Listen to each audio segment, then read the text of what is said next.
El falounos da beata Imelda Lambertini, que era unha nena, filla dunhos nobles italianos. Beata Imelda Lambertini, non morriades, patrona dos nenos de primeira comunión. Entón, el díxonos que esa nena que entrou nun convento moi noviña, que só quería comulgar. E non lle deixaban. Pola idade, non tiña os anos suficientes para comulgar, e non lle deixaban comulgar. E eu sabía, ou pensaba, polo menos, que a beata Imelda Lambertini non fumara un celta na súa vida.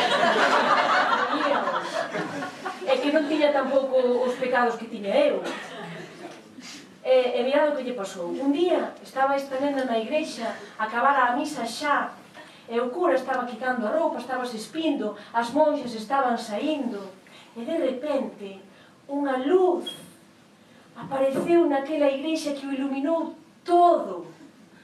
E abriuse a porta do sagrario, que o cura quedou flipando, claro. Entón o cura, cando viu eso, viu que a porta do sagrario se abría, que salía unha hostia volando. E se lle poñía a nena así encima da cabeza. Entón o cura, claro, empezou a vestirse.